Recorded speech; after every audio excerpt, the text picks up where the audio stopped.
inayokupa habari moto moto zilizojiri hapa Pwani na kwingineko. Kaa nasi ili jumla ya watoto 210 na wasiojiweza 405 wamepatiwa msaada wa futari kutoka kwa taasisi ya Mawe Foundation kisiwani Kojani Pemba. Wakipokea msaada huo huko Kojani, wananchi wamesema wamefarijika kuona kuwa kuna watu wenye imani ambao wameweza kuwapelekea furaha watu wenye uhitaji, wakiwemo watu hawa wa Kojani. Kwa hivyo wenzetu hawa, baada ya kumshukuru Mungu, tunashukuru na wao kwa kuweza kusimamia jambo hili mpaka kufikia na sisi kutufika katika kisiwa chetu cha Kojani kwa ajili ya kuwasaidia ndugu zetu wenetu ambao ni mayatima.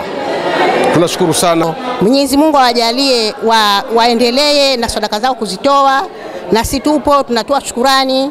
Wale waliokuwa hawajiwezi wakapata angalau, kuna wengine hivi sasa hizi hawajapata hata kifuko cha unga, lakini sasa hivi nao watafurahika kama nzi wao wanafurahika. Wale ambao wana baba zao wako hai, wao waliokuwa hawana baba zao hai watajiona kama nao wanaburudika na mzi wao.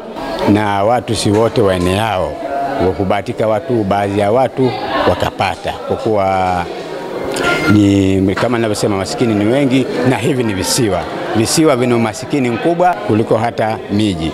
Kwa hivyo ukiona ni changamoto ni nyingi, wengine wanakosa, wengine wamepata, ndio riziki. Mapema mjumbe wa taasisi ya Mawe Foundation Hamadi Ali amewataka wenye kuguswa na hali za watu wasiojiweza na mayatima kuendelea kuwasaidia watu hao, kwa sababu sadaka hii inaenda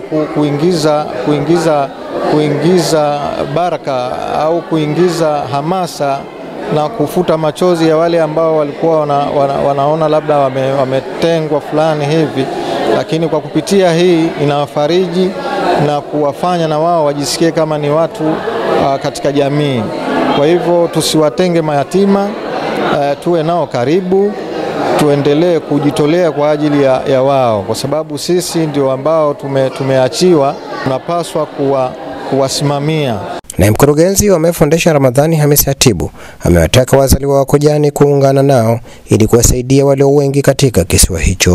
Mawe Foundation kwa sasa inasimamia yatima kwa kisiwa cha Kojani, yatima 143 kwa kisiwa cha Kojani, na kwa mjini Wingwi inasimamia yatima 67. Pale kwa Zanzibar inasimamia yatima 16 ambao hawa yanasomesha kwa kupitia shule yake ya Al-Hijra Academy iliyopo Kiwambamvua Zanzibar. Kwa yatima kisiwa cha Kojani wamefaidika yatima 143 kwa Kojani, na kwa mjini Wingwi wamefaidika yatima 67